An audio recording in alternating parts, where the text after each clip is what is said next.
بسم اللہ الرحمن الرحیم صلی اللہ علی حبیبہ سیدنا محمد و آلہ وسلم۔ درود پاک کے فضائل۔ جب تک بندہ درود پاک پڑھتا رہتا ہے اللہ تعالیٰ کے فرشتے اس کے لیے دعائیں کرتے رہتے ہیں۔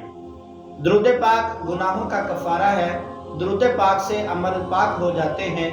درود پاک خود اپنے پڑھنے والے کے لیے اللہ تعالیٰ سے استغفار کرتا ہے۔ درود پاک پڑھنے والے کے لیے ایک قرات ثواب لکھا جاتا ہے جو احد پہاڑ جتنا ہے۔ ایک مرتبہ پیارے آقا علیہ الصلوۃ والسلام تشریف فرما تھے، ایک نمازی آیا، اس نے نماز سے فارغ ہوتے ہی دعا مانگنا شروع کر دی، یا اللہ مجھے بخش دے، یا اللہ مجھ پر رحم فرما۔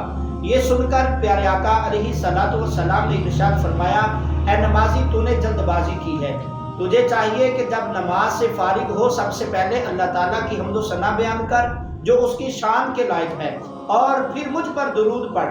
پھر ایک اور نمازی آیا، اس نے آ کر نماز پڑھی، نماز سے فارغ ہوتے ہی اللہ تعالیٰ کی حمد و ثنا بیان کی، اور اس کے بعد پیارے آقا علیہ الصلوۃ والسلام کی ذات پہ درود پڑھا تو اللہ کے محبوب علیہ الصلوۃ والسلام نے فرمایا تو دعا مانگ، تیری دعا قبول ہوگی۔ اس حدیث پاک کی شرح میں حضرت ملا علی قاری رحمۃ اللہ تعالی علیہ آپ فرماتے ہیں کہ پہلے نمازی نے بغیر وسیلے کے دربار الہی میں سوال کیا تھا، حالانکہ سائل کا حق ہے کہ وہ اپنی حاجت جو ہے وہ دربار خداوندی میں پیش کرنے سے پہلے وسیلہ پیش کرے۔ ایک اور حدیث پاک حضرت سیدنا عبداللہ بن مسعود رضی اللہ تعالیٰ عنہ آپ فرماتے ہیں کہ میں نے نماز پڑھی، حالانکہ رسول اللہ صلی اللہ تعالیٰ علیہ وآلہ وسلم اور حضرت سیدنا صدیق اکبر اور سیدنا عمر فاروق رضی اللہ تعالیٰ عنہما آپ بھی تشریف فرما تھے۔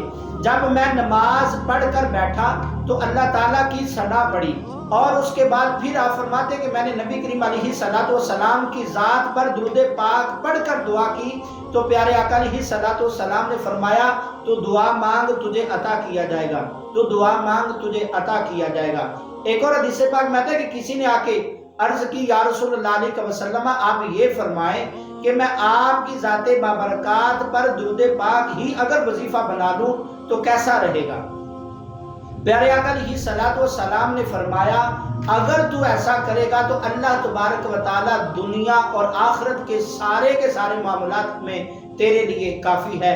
تو آئیے درود پاک سے محبت کریں، کثرت کے ساتھ درود پاک پڑھا کریں۔ اللہ کریم ہم سب کو محبت کے ساتھ نبی علیہ الصلوۃ والسلام کی ذات پر درود پاک پڑھنے کی توفیق نصیب فرمائے۔